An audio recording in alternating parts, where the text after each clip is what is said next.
Hello ladies and gentlemen, Top Hat Gaming Man here, and today I am feeling charmed to welcome you all back to watching perhaps the most highbrow channel on the entirety of YouTube. And when I say highbrow, I suppose I only mean highbrow in terms of gaming channels, because gaming is rather lowbrow after all, very lowbrow entertainment. But yes, I like it nonetheless. Today I have decided to talk about why I feel, well not why I feel, but just about the Sega Saturn being underrated in general. I believe it is perhaps the most underrated console in the history of mankind. However, before we get to that, you may be wondering why I've decided to talk about Saturn in particular today. You see, I am actually moving house this Saturday. If you're a long-term viewer of this channel, you will be aware that I've recently got back from a 1-year-long round the world trip. So obviously, because I've been gone for so long, I had to rent my house out. So this is the weekend where I finally get to, by law, kick the tenants out of the property and get to move back in, which will be absolutely amazing. So I will finally be surrounded by all my bloody games again, the walls upon walls of 3,000 bloody games. But it's not being surrounded by the games that really matters, it's having actual access to play them. And the system I'm perhaps more excited about playing again more than any other is the Sega Saturn, because I've been seriously deprived of the greatness of that system lately, especially when you consider that it is so tough apparently to emulate that thing, because yes, emulating the Saturn is not as easy as if you're trying to play NES, Super Nintendo or Mega Drive games, for example. So playing Sega Saturn games on the actual hardware in my living room, it's gonna be fan-bloody fantastic. So yes, in regards to, I'll get it here, the Sega Saturn itself being underrated. It's so bloody underrated. I don't really, well I do understand, but it's just so sad that this system isn't given some of the appreciation it deserves. Why do I think the Sega Saturn is so great? Firstly, it probably has the best graphics of its generation. It's got nicer looking games than what you'll find on the Nintendo 64 and Sony PlayStation. You might be watching this right now absolutely scoffing, going, ha ha ha, what is he bloody talking about? The Sega Saturn had the worst graphics out of the three. No, no, no. It perhaps had the worst graphics out of the three in the 90s. However, in 2017, it's a completely different story. So, why has it got the best graphics in 2017 out of the three, but not in the 90s? Because, retrospectively, in the 90s people were looking for basically silly things with their gaming. Instead, they was encouraging everyone to play what everyone wanted, these ugly, horrible polygon messes instead. So, all the consoles from that generation, well, Nintendo 64 at least, most of the games consist of these horrible, ugly polygons. Again, a lot do on the PlayStation as well. However, the Sega Saturn, a lot of its gaming library is in 2D. So, the games actually look good. They're not super ugly like Mario 64 and bloody Lilac Wars, etc. The games actually look nice on this, like Guardian Heroes, for example. It looks fantastic. Again, Castlevania Symphony of the Night, Mega Man X4, probably the best versions of those games can be found on the Sega Saturn. This system is a 2D powerhouse.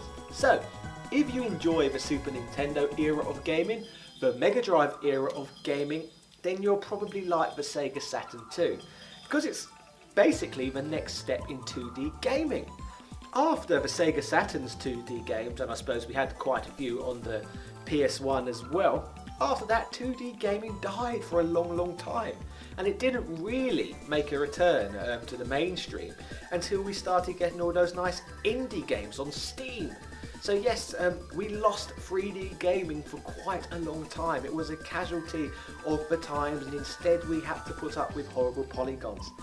I suppose they were quite fun and novel at the time, but they've kind of aged badly, I suppose. I'm trying to think of a good metaphor, but I'm struggling off the top of my head. So we would just say that the games in general have aged better on the Sega Saturn than they have on the systems of the competitors.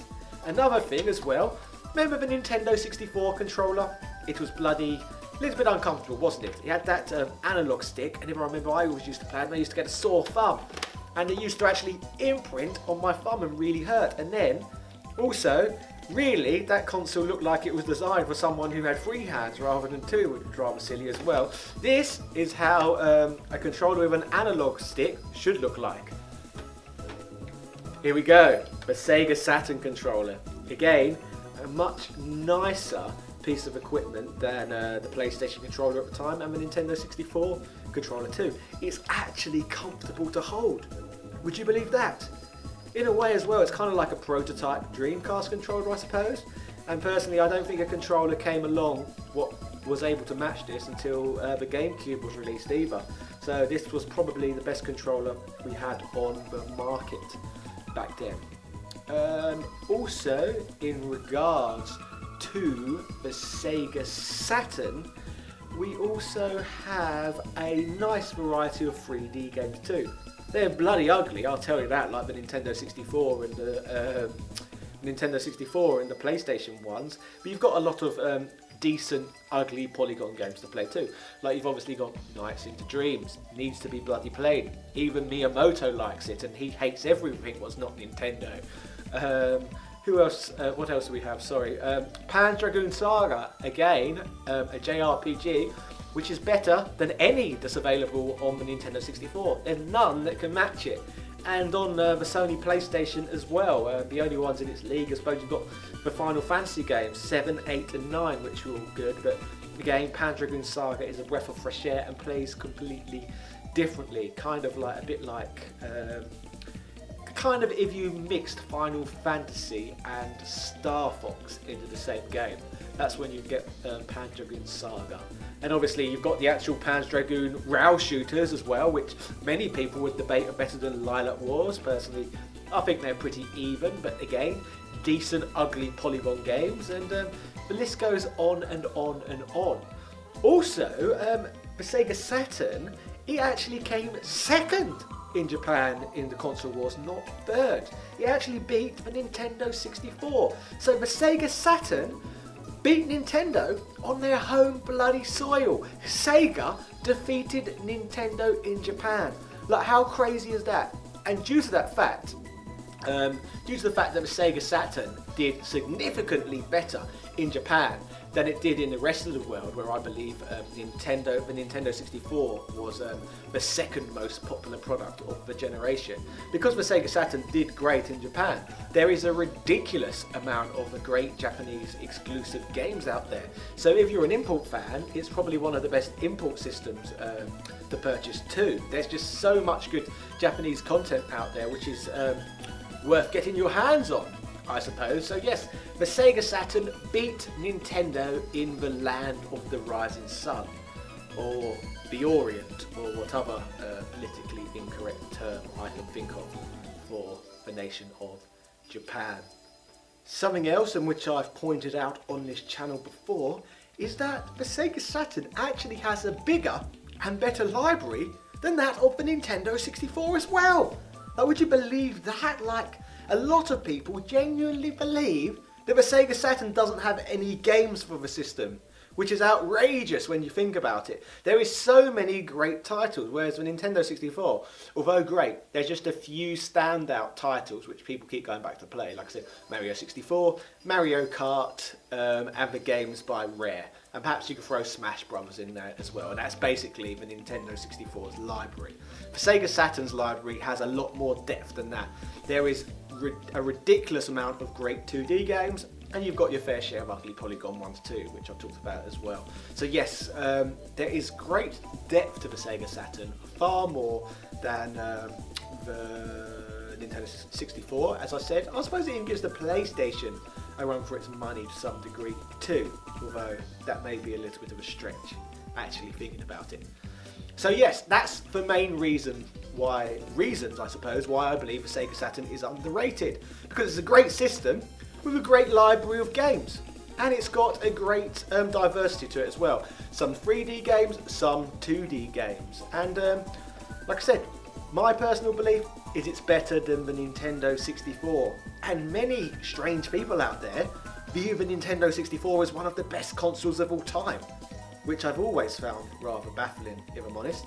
And I'm someone who actually had a Nintendo 64 for the duration of its life cycle. Well, I've got the Nintendo 64 even now, and I own all the major titles for it, all of them, because there's not many to begin with, so it's not exactly hard to get them all, is it? So, in terms of the Sega Saturn being underrated, what do you viewers at home view as the most underrated games console of all time? So basically, what console do you believe to be of high quality, which people tend to overlook? I think the 3DO might be in for a shout. And if we're talking about non-console specifics, if we're looking at microcomputers as well, I suppose you could say the Amiga. The Amiga's in for a good shout too. And what else is overlooked? Struggling off the top of my head, but this is where you come in at home. I want you people at home to let me know what you think is the most underrated console of all time. And by the way, I don't want any of you idiots saying bloody GameCube. Like, so many morons out there seem to believe that the GameCube is one of the best systems of all time. When really, I personally think it's one of the worst Nintendo consoles of all time, let alone one of the best consoles. But yes, I'm digressing again. So, I'm going to go before I get into mad rambles once again. Cheerio!